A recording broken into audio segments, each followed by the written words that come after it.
ദിവസം ഉമ്മാന്റെ ഡ്രസ്സ് അലക്കി കൊടുത്തിട്ടുള്ളൂ. ഞാനൊരിക്കൽ എന്റെ മകനെ കൊണ്ട് ചെയ്തു, ചെറുപ്പത്തിലേ ശീലിപ്പിച്ചു. ഞാൻ ഉമ്മാനെ കൊണ്ട് വസ്ത്രം അലപ്പിക്കാൻ പാടില്ല, അത് അപകടമാണ്.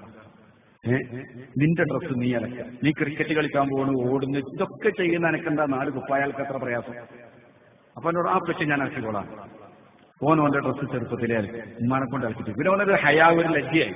ഉമ്മാനെ കൊണ്ട് ഇതൊക്കെ ചെയ്യിപ്പിക്കാന്ന് പറഞ്ഞാൽ ചെറുപ്പത്തിൽ അത് ശീലിപ്പിച്ചുകൊണ്ട് മതി. ഒരു ദിവസം ഭാര്യന്റെ കുറെ ഡ്രസ്സ് അലക്കാണ്ടായി. അവള് റമദാൻ അടുത്ത് വരുമ്പോൾ നമ്മളോട് ഒരു ക്ലീൻ ചെയ്യൽ, ജനവാതിലും വാതിലൊക്കെ അടക്കി തോത്തുമ്പോ ഇവളിങ്ങനെ അടുത്ത് പറഞ്ഞ് കുറെ അലക്കാനുണ്ട് എന്നൊക്കെ കല്ലുമ്പോ അലക്കണം. അപ്പൊ ഞാൻ മകനോട് പറഞ്ഞിടാ, അമ്മക്ക് ഒരുപാട് തുടക്കാനും തോർത്താനും ഉണ്ട്, ഒരു കാര്യം ചെയ്യാം, ഈ ഡ്രസ്സ് നമുക്ക് എന്താ കൂടി അലക്കുക, അലക്കട പണി നമുക്ക് ചെയ്യാം, അമ്മ തുടക്കട്ടെ. ഇതിപ്പം പറഞ്ഞാൽ വേണ്ട, അപ്പ കൂടണ്ട, ഞാൻ അലക്കി കൊള്ളാറ്.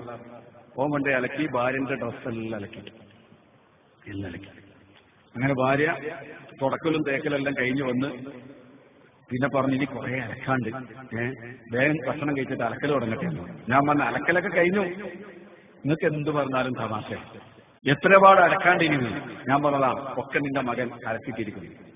അപ്പൊ ഇവള് കരയാ, സങ്കടം കൊണ്ട് പറയുമ്പോ ഈ മകനെ പോറ്റാൻ വേണ്ടി ഉമ്മ എത്ര കഷ്ടപ്പെട്ടു. ഉമ്മാന്റെ ഡ്രസ്സ് ഒരു വട്ടം അലക്കിയപ്പോ ഉമ്മാക്ക് സഹിക്കുന്നില്ല. ഓള് കണ്ണിൽ വെള്ളം നിറച്ചു. എന്റെ കുട്ടി തന്നെ അലക്കിയോ? ഓനാ മൂത്ത കുട്ടി, മറ്റേ ചെറിയ പെൺകുട്ടികളല്ല. അപ്പൊ കരഞ്ഞപ്പോ മോനെ വിളിച്ചാണ്, ഉമ്മ എന്തിനാ കരയണാറ് എനിക്ക്? എന്തേ? ഞാൻ പറഞ്ഞു, ഒരു വട്ടം നീ ഉമ്മാന്റെ ഡ്രസ്സ് അലക്കിയപ്പോ ഉമ്മാക്ക് സങ്കടം, എന്റെ കുട്ടീന്റെ ഡ്രസ്സ് അലക്കിയല്ലോ, അതിന് ഉമ്മ കണ്ണീരൊഴിക്കുക. എടാ, ഈ സ്നേഹത്തിന് പകരം കൊടുക്കാൻ എന്താ ഉള്ളത്? ഈ സ്നേഹത്തിന് പകരം കൊടുക്കാൻ നിങ്ങളെ കയ്യിൽ എന്തുണ്ട്? ഒരുപാട് കാലം നിന്റെ ഡ്രസ്സ് അലക്കി നിന്നെ പോറ്റി നിനക്ക് വേണ്ടി ഒരുപാട് കഷ്ടപ്പെട്ട ഉമ്മ, ഒരു പ്രാവശ്യം നീ ഉമ്മാന്റെ ഡ്രസ്സൊന്ന് അലക്കിയപ്പോ ഉമ്മാന്റെ മനസ്സ് കണ്ടു. ഈ ഉമ്മാന്റെ മനസ്സ് ഒരു കാലത്തും വേദനിപ്പിക്കരുത്.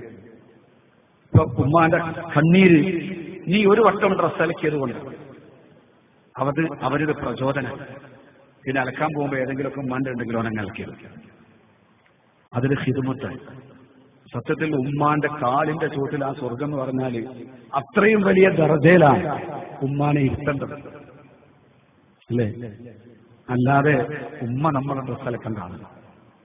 ഹബീബ് പറഞ്ഞു, അവസാന കാലഘട്ടം വരുമ്പോ അടിമയോട് പെരുമാറുന്നത് പോലെ പെരുമാറും. അന്തരിതൽ അമത്തു റബ്ബതഹ, അടിമ സ്ത്രീ യജമാനത്തിയെ പ്രസവിക്കും.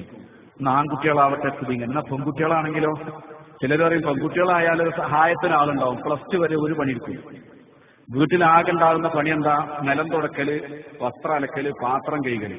ഈ 3-4 പണി പെൺകുട്ടികളോട് പറഞ്ഞാൽ തിരിഞ്ഞു നോക്കില്ല. മുറ്റടിച്ചേരാൻ പറഞ്ഞാൽ പറയും, എനിക്കൊരുപാട് എഴുതാണ്ട് അറിയും, അപ്പൊ ഒരു എഴുത്തിട്ട് വരില്ല. പാത്രം കഴുകാൻ പറഞ്ഞ പോലെ എനിക്ക് പാട് എഴുതാണ്ട്, ഒരുപാട് വായിക്കാണ്ട്. അങ്ങനെ നടന്ന് സ്കൂളിൽ പോകാൻ നേരത്ത് ബാത്റൂമിൽ കയറി ഡ്രസ്സെല്ലാം ആ ഡോർമലോട് അയച്ചിട്ട് ഓള് കുളിച്ചിട്ട് ഉമ്മാനോട്, ഉമ്മ സമയം ഒരുപാടായി, ഉമ്മ ഇനി അലക്കാൻ സമയമല്ല, പ്ലീസ് ഉമ്മ അലക്കണേ. ഓള് പോയി. ഈ പ്ലീസ് ഏത് വരെ ഉണ്ടാവും? 12ാം ക്ലാസ് വരെ ഉണ്ടാവും. 18 വയസ്സായ പിന്നെ കെട്ടിച്ചാൽ നമ്മൾ കരുതി, ഓ റാഹത്തായി. എന്ത് റാഹത്ത്? ഞോളെ ഹിദ്മത്തും ചെയ്യണം, പുതിയാപ്പളുടെ ഹിദ്മത്തും ചെയ്യണം. ഭക്ഷണമൊക്കെ റെഡിയാക്കി വെച്ച്, മോളെ പുതിയാപ്പളുടെയും കുട്ടിങ് വാ എന്ന് പറയുമ്പോ ഓന്റെ കയ്യും പിടിച്ചിങ്ങനെ വരും, തിന്നും, എണീറ്റു. ആ പാത്രം വരെ ചിലപ്പോഴത്തെ കഴിയുന്നില്ല. പിന്നെ ഓളെ കടമയൊക്കെ പുതിയാപ്പൾ നോക്കലാണ്. എന്നാലും ഉമ്മാക്ക് സങ്കടമല്ല, ഉമ്മ സന്തോഷത്തോടെ അത് സ്വീകരിക്കാൻ. ഇതൊന്നും നിങ്ങൾ വയസ്സാവുമ്പോ മറക്കരുത്. സന്തോഷത്തോടുകൂടെ ഉമ്മ ഏറ്റെടുത്തു. ഉപ്പ അതിന് കൂട്ടു നിൽക്കുകയാണ്. ഒരു പ്രശ്നം ഉപ്പാക്കുമില്ല, ഉമ്മാക്കുമില്ല. മക്കളെ കാര്യത്തിൽ റാഹത്താണ്. ഇങ്ങനെയൊക്കെ ഉമ്മയും ബാപ്പയും നോക്കി. പുതിയാപ്പള ഗൾഫ് പോയി ഒരാഴ്ച കഴിഞ്ഞാൽ ഇവള് വിളിച്ചിട്ട് പറയും, എനിക്കിവിടെ നിൽക്കാൻ പറ്റുന്നില്ല, എനിക്ക് ആകെ ബോറടിക്കണേ. എന്ത്? ആരെടുത്തായി ബോറടിക്കണേ? ഇമ്മാന്റെ ഇപ്പാന്റെ അടുത്ത്. എന്താ വേണ്ടത്? എനിക്ക് നിങ്ങളെ കൂടെ അങ്ങ് ദുബായിലേക്ക് വരണം, ഇൻഷാ അല്ലാഹ് ഞാൻ പെട്ടെന്ന് ശരിയാക്കി തരാം. അങ്ങനെ വിസയൊക്കെ അയച്ചു, പാസ്പോർട്ടൊക്കെ റെഡിയാക്കി. ഉമ്മാക്കും പാക്ക ഭയങ്കര സന്തോഷം. എന്റെ കുട്ടി ദുബായി പോവാ, മോള് പോവാണ്. എന്താ ഹാപ്പിയർ നിങ്ങൾ മക്കള് ഗൾഫ് പോവാന്ന് പറഞ്ഞാൽ. ഇതാണ് മാതാപിതാക്കളെ സ്നേഹത്തിൽ ലെവലേശം കളങ്കല്ല, ലെവലേശം. അങ്ങനത്തെ മാതാപിതാക്കളൊക്കെ ഈ മൂലക്കെ കിടക്കുന്നത്. കളങ്കമില്ലാത്ത ഈ മാതാപിതാക്കൾ മക്കൾ ഗൾഫ് പോവാന്ന് പറയുമ്പോൾ ഭയങ്കര സന്തോഷമാണ്. യാത്രയൊക്കെ ഉസ്താദിനോട് പറയുന്നു, മോള് പോവാൻ ദുബായിക്കാ പോണെന്ന് പറയും. പോയാൽ എല്ലാ ഗൾഫാരെ പോലെ പോയതിന്റെ വിൽക്കുന്നൊരു ഫോൺ ഉണ്ടാവും, ഞാൻ ഇവിടെ നിൽക്കലില്ല, അങ്ങോട്ട് തന്നെ വരികയാണ്. അത് പറയാത്തൊരു ഗൾഫാരനുണ്ടാവില്ല. നിങ്ങൾ ഒറോട്ടി മീൻകറിന്റെ ടേസ്റ്റ് ഒന്നും ഇവിടെ ശരിയാവുന്നില്ല, അത് പറച്ചിലേ ഉണ്ടാവുള്ളൂ. പിന്നെ ഫോണില്ല. പിന്നെ അവർ മറ്റൊരു ലോകത്തേക്ക് നീങ്ങി. പിന്നെ ഉപ്പാപ്പ ചോദിക്കും, അല്ല മോള് വിളിച്ചിരുന്നോ? എവിടെ വിളിക്കണം? നിങ്ങളെ വിളിച്ചിരുന്നോ? എവിടെ? വിളിയില്ല. അധികം. അപ്പൊ ഞാനൊരു രക്ഷിതാവിനെ ഇപ്പോഴത്തെ ഒരു 2 മാസം മുമ്പ് മരിച്ചു. അയാളോട് ഞാൻ ചോദിച്ചു, നിങ്ങളെ മകന് സുഖം തന്നെയല്ലേ ഗൾഫിൽ എന്ന് ചോദിച്ചു. സുഖാണയക്കുന്നാണ് എന്നോട്, നമ്മൾ മലപ്പുറക്കാരനാ, സുഖാണയക്കും. അപ്പൊ ആ വർത്തമാനത്തിന് സുഖമല്ലല്ലോ. ഞാൻ ഒന്നും ചോദിച്ചില്ല. പിന്നെ അയാൾ ഇങ്ങോട്ട് പറഞ്ഞു, 4 കൊല്ലായി ഗൾഫ് പോലെ തുടങ്ങിയിട്ട് ഇതുവരെ എന്നൊരു വട്ടം കൂടി ഫോൺ ചെയ്ത് നോക്കിയില്ല. എന്താണ് ആ സങ്കടം പറയുന്നത്? 4 വർഷമായി മകൻ ഗൾഫിലാണ്, ഒന്നതരെ വിളിച്ചിട്ടില്ല. എന്താ കാരണം? ഓന്റെ പെണ്ണുങ്ങൾക്ക് ഇങ്ങനെ വിളിക്കും, വർത്താനം പറയും, ഓളോട് ചോദിക്കുന്നുണ്ടാവും എന്റെ വർത്താനം, പക്ഷെ എന്നെതിരെ ഫോണിൽ വിളിച്ചിട്ടില്ല. അപ്പൊ ആ പ്രായമുള്ള മനുഷ്യന് ഫോണ് കാത്തിരിക്കുകയാണ് മകന്റെ. കാരണം മക്കൾ എപ്പോഴും ബാപ്പാക്ക് മകനാണ്. പല മക്കൾക്കും അത് മനസ്സിലാകുന്നില്ല. നിങ്ങൾ അവരെ വേദനിപ്പിക്കുമ്പോൾ അവരോട് അപമര്യാദയായിട്ട് പെരുമാറുന്നതിന്റെ ഗൗരവം നമ്മൾ അറിയുന്നില്ല. ഉമ്മാക്ക് എപ്പോഴും നിങ്ങൾ കുട്ടിയാണ്. നിങ്ങൾ വിളിക്കാതിരുന്നാൽ അവരെ മനസ്സ് നോവും, അവർക്ക് സങ്കടം ഉണ്ടാവും. വിളിച്ചില്ല. വേറൊരുത്തനെ കണ്ടൊരു ഗൾഫുകാരൻ. എനിക്ക് എത്രയായി? 5 കൊല്ലായി ഉസ്താദേ. സുബ്ഹാനല്ലാഹ്, പഹയ 5 കൊല്ലായിട്ട് ഗൾഫിലോ, നാട്ടിൽ പോവാതെ.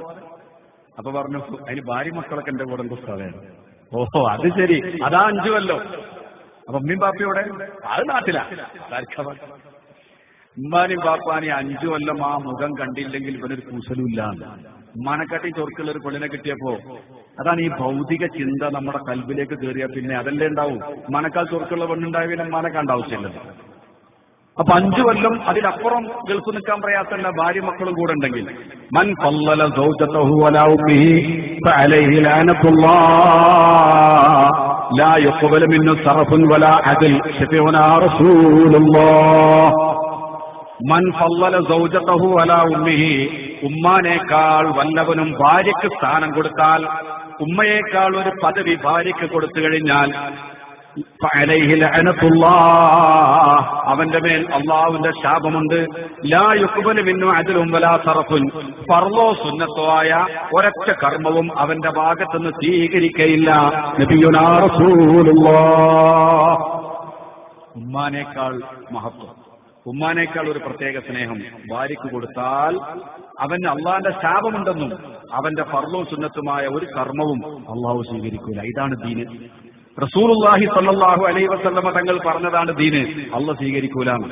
അപ്പൊ ഞാൻ പറഞ്ഞുകൊണ്ടുവരുന്നത്, ഇവള് പറഞ്ഞു എനിക്ക് ഗൾഫ് പോകണം, ഇവിടെ ബോറടിക്കണം, അങ്ങനെ ഈ പുതിയാപ്പളുടെ അടുത്തേക്ക് പോവാൻ. പോയി കഴിഞ്ഞാൽ ഫോണില്ല. കുറെ കാലം കഴിഞ്ഞു പിന്നെ വിളിയൊക്കെ നിന്ന്, കുറെ വിളിക്കാനാ പിന്നെയാണ് മടുക്കും, വിളിയില്ല. ഇവിടെ എന്റെ കുട്ടി എന്നെങ്കിലും ബാക്കി കഴിയും. എന്ത് വിളി വളരെ അപൂർവം ചില സമയത്തും. ഇനി വിളിക്കുന്ന ഒരു സമയമുണ്ട്, എപ്പോഴാ അറിയാം? ഓക്കെ, 8 മാസം ആവുമ്പോ വിളിക്കും. ഇനി നമ്മൾ അടിമപ്പെടിനെ കിട്ടണം. അന്തലിതൽ അമത്തു റബ്ബത്തഹ, അടിമസ്ത്രീ യജമാനത്തിയെ പറ്റൂ. അങ്ങനെ തന്നെ അതിന്റെ അർത്ഥം. അന്തലിതൽ അമത്തു, അടിമപ്പെണ്ണ് പ്രസവിക്കലാണ്. റബ്ബത്തഹ, അവളെ യജമാനത്തിയെ. റബ്ബത്ത് യജമാനത്തേക്ക് ഗർഭായി. നീ ആള് വേണ്ട കുടുംബത്തിന്. ഉമ്മാക്ക് ലേശം കൂടി ആരോഗ്യം ബാക്കിയുണ്ട്, അങ്ങോട്ട് കൊണ്ടുപോകാൻ. അവിടെയും പരമാവധി ഉമ്മാനെ ഉപയോഗപ്പെടുത്തുക. എല്ലാ മക്കളെ പറ്റിയല്ല, എല്ലാ അമ്മാനെ പറ്റിയല്ല നമ്മളെ ചർച്ച. അങ്ങനെ ചിലരുണ്ട്. എന്നിട്ട് 8ാമത്തെ മാസത്തിൽ ഉമ്മ എന്തേ മോളെ, ഉമ്മാക്ക് ദുബായി കാണണ്ടേ? എന്താ മോളെ ഇപ്പൊ അങ്ങനെ ഒരു ചോദ്യം? ഉമ്മ ഇതുവരെ വിമാനം കയറിയില്ലല്ലോ. എന്താ മോളെ ഇപ്പൊ നീ അങ്ങനെല്ലാം പറയുന്നു? ഉമ്മ ബുർജ് ഖലീഫ കണ്ടിട്ടില്ലല്ലോ. അതെന്തെന്നാ സാധനം? ഇതിനെങ്ങനെ ആശ ഒപ്പിച്ചു. അപ്പൊ മോള് പറയാ, പുതിയാപ്പൾക്ക് നിങ്ങൾ അങ്ങോട്ട് കൊണ്ടുപോകാനിതാക്കണം. ബുർജ് ഖലീഫ ദുബായി കണ്ട ലോകം കണ്ടുമ്മ. ദുബായി കാണാത്തോ ലോകം കണ്ടിട്ടില്ല. മോളെന്താ ഇങ്ങനെയല്ല സംസാരിക്കുന്നത്? മോൾ ആകെ മാറിപ്പോയല്ലോ. അല്ല, അടുത്ത ദിവസം ഒരു മമ്മ ഇങ്ങോട്ട് വരണം എന്നാണ്.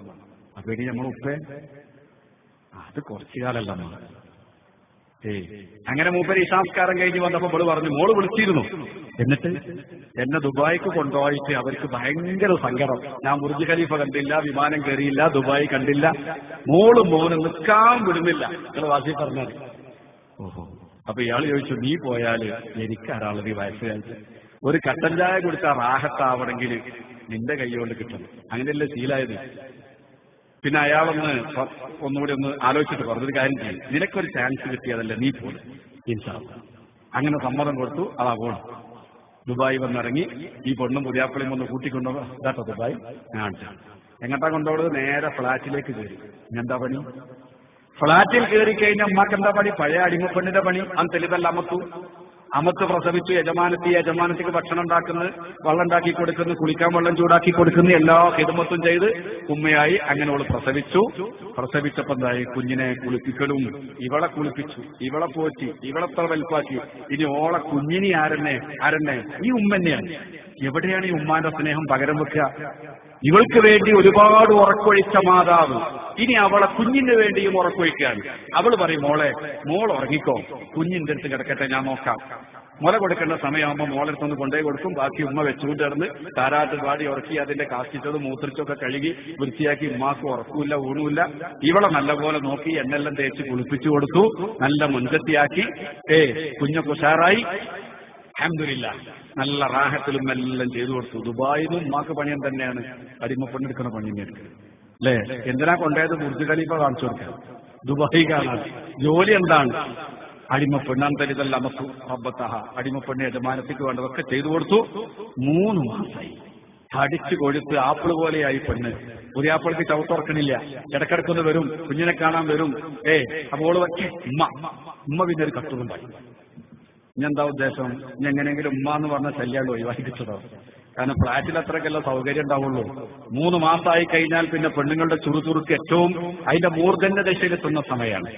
പെണ്ണുങ്ങൾക്ക് പ്രസവിക്കാൻ തോന്നലെപ്പോഴാണ്? ഈ കിടത്തത്തിന്റെ സുഖം ആലോചിച്ചത്. തെറ്റിട്ടുണ്ട് ഒരു 3 മാസം അനങ്ങാതെ തിന്നൊരു കിടത്തം. അത് കാണുമ്പോൾ ആ പെണ്ണുങ്ങൾക്ക് വീണ്ടും പ്രസവിക്കാനൊരു ആശ വരും.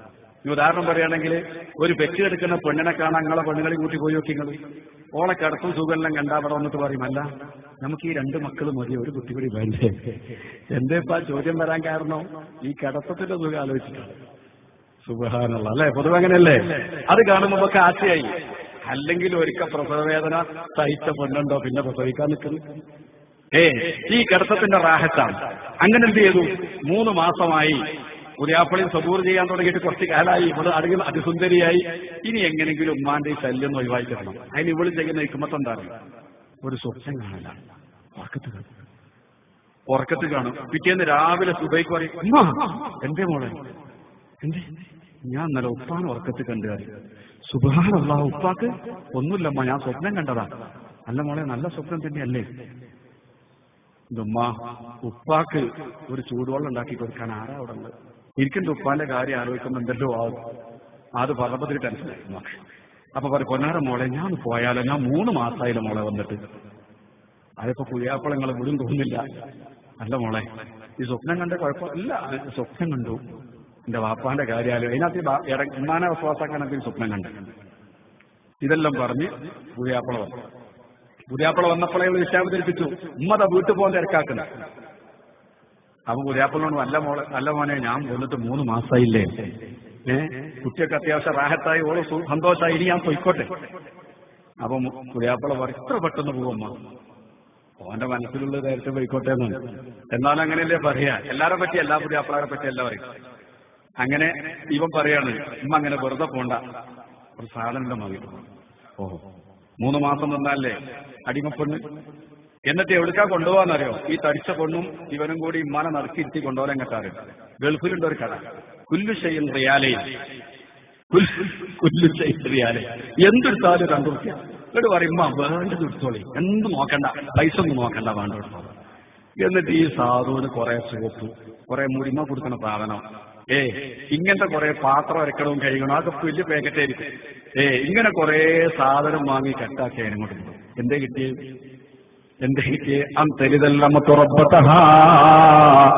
ഒരടിമ സ്ത്രീ തന്റെ യജമാനത്തിയെ പ്രസവിക്കലാണ് ഖിയാമത്ത് നാളിന്റെ അടയാളമെന്ന് ശഫീഉനാ റസൂലുള്ളാഹ്.